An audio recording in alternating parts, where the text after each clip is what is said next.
Hello and welcome back to my food favourites for the month of September.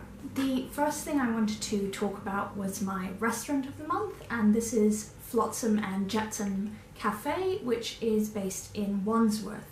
My friend Juliet very kindly took me there for my birthday and we had brunch there, and the food was really wonderful. I had the huevos rancheros and she had the pancakes, and they were both really delicious dishes. The huevos rancheros had blue corn tortillas, which is quite unusual in the UK. You usually have normal sort of white or yellow corn tortillas, and I had chorizo as well, and I love chorizo, so it was always going to be a hit with me. Some avocado, of course, and also this corn salsa. And with a dish with a lot of different elements on it, sometimes what stands out can really take you by surprise, and the corn salsa was absolutely amazing.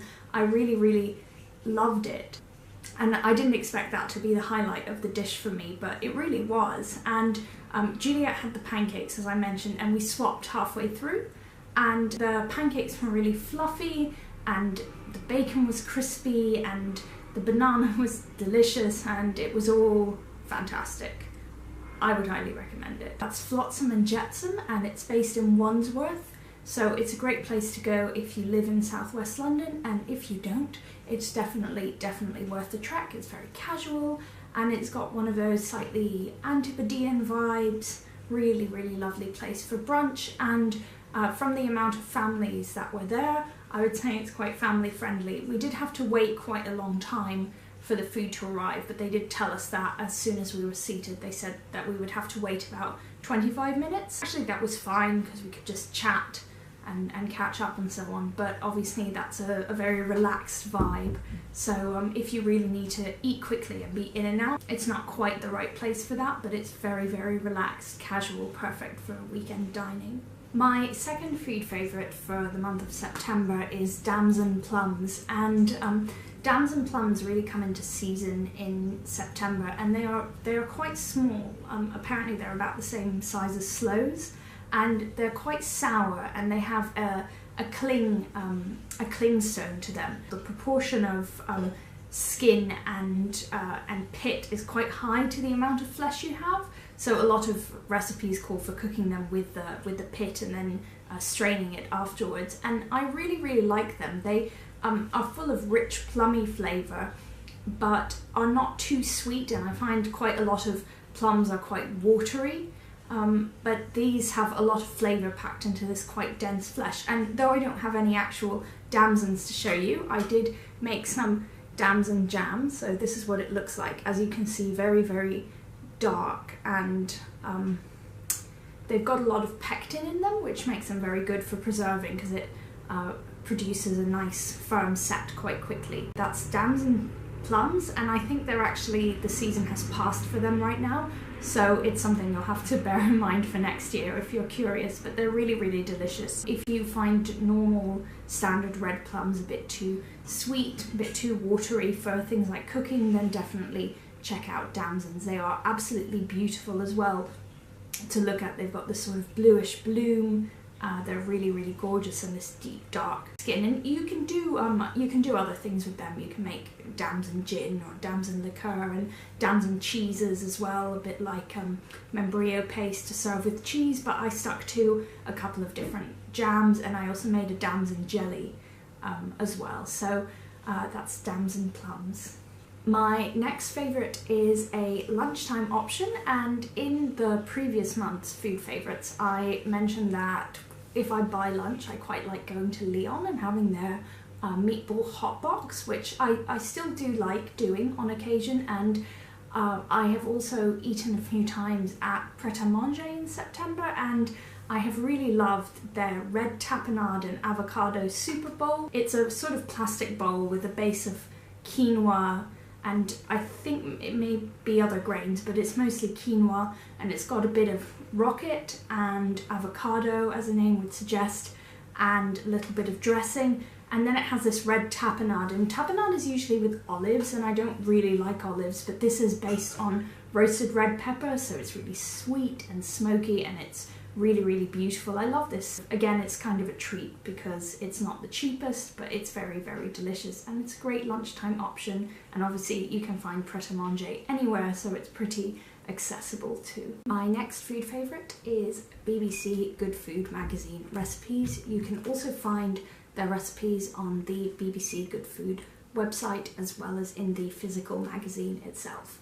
And I've been using a lot of the recipes from this magazine in the month of September, mostly because the recipes are very straightforward and simple, which is great when it's a busy month, as September was for me. And the recipes are also really, really practical. And one of the things which makes them very practical and very sensible is that the recipe writers actually make a point of using ingredients which have some kind of relationship to the amounts you can usually buy them in the shops. So for example, if you buy a tin of tomatoes, sometimes recipes will call for an amount or a volume which is actually not the full amount of the tin of tomatoes or the jar of passata or the packet of cream cheese or whatever, and then you're left with a tiny bit and you don't actually know what to do with it, and if you can't freeze the ingredients they might end up going to waste. So the good food recipe writers actually try and use the full amount that you would buy it in, or provide other ideas for things which may not be store-cupboard staples, so that you don't end up with a cupboard or a pantry full of all these half-used or packs of ingredients, or packs where maybe a tablespoon or two of something has been used and then you don't know what else to do with it. So that's very, very practical and avoids waste and avoids wasting money, which is all really, really good.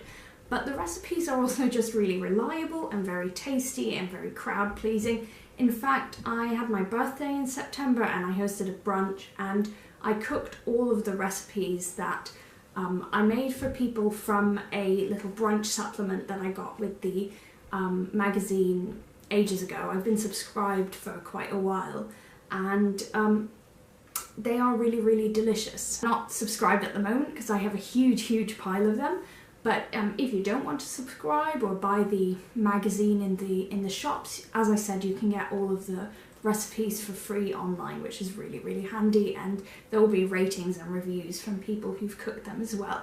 So it's a great source of diverse practical recipes, and most importantly, they really always work, which I think is so important, and not something that is necessarily a priority for some recipe writers. So it's great that this resource exists. So that's BBC Good Food magazine recipes, which you can also find on the website. My final food favourite is Sainsbury's Emmental cheese, and I bought this for use in a recipe in September and discovered that I really like it. Emmental cheese is quite a mild cheese. It's slightly sweet and nutty. It's also known as Swiss cheese. You can see on the back some of the holes. Think of it as quite a child-friendly cheese. In fact, I ate it quite a lot as a child myself because of that sweetness and that nuttiness. It's not too creamy, it's not too strong, it's not too overpowering, and that's why it can be used in a lot of dishes and works really well. But what I particularly liked about this Emmental cheese when I tried it is the way it melts. It just oozes and develops those long, luscious, silky strings of cheese like you get when you buy nachos and they have that bright orange gloopy cheese that comes off in strings, and this produces that. Not bright orange, of course, but it has that wonderful oozing, melty texture, and that is so appetizing, and it goes so well with that nutty, mild flavour. So that's Sainsbury's Emmental cheese, and I did actually try